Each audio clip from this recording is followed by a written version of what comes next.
The newest Wes Anderson film, The Phoenician Scheme, has dropped in theaters, and this movie is really good. It still is able to maintain Wes Anderson's very particular style of filmmaking, which I very much enjoy.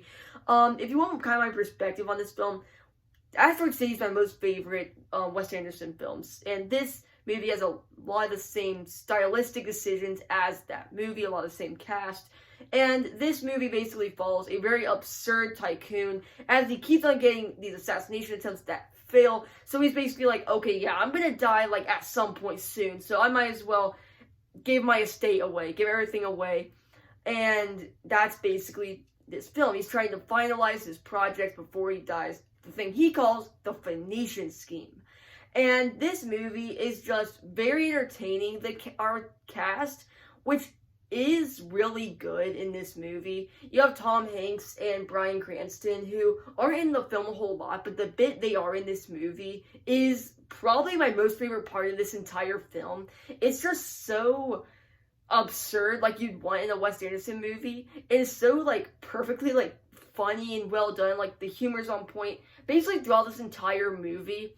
And then you have the black and white parts separate from the main plot, which I have a theory on that is because, like, so throughout the film we see our main character basically knowing he's gonna die, and this theme of he knows he's gonna die soon, so might as well give it all away somehow and finish his work. So he keeps on dying, and he's kind of putting himself through trial, because we see in the black and white parts he's kind of going on trial through these trials and these different tests and everything. And my theory is that's actually his trials in the afterlife. And he's kind of died, so he's going through the trials through himself, and maybe he did die. Like, sort of, maybe, I don't know. It's really up to interpretation, and that's what I love about these Wes Anderson movies, and movies that do keep a large portion of themselves up to interpretation, so you can really say, oh, this happened or that happened. That's my most favorite part about these kinds of films. Is this my most favorite Wes Anderson movie? No, but I do think this movie is really good.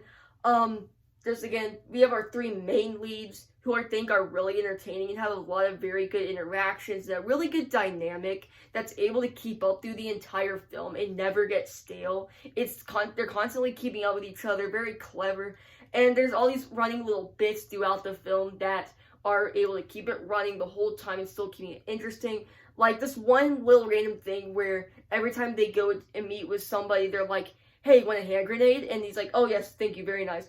And yeah, it's just a funny bit that runs throughout the film. There's a lot of tiny things like that run throughout the film that are really entertaining. All around, this is just a really good movie and a really nice addition to the Wes Anderson filmography. That's basically all I have to say about this film. If you enjoyed this video or any other content, please consider subscribing. I'll see you in the next one. Goodbye.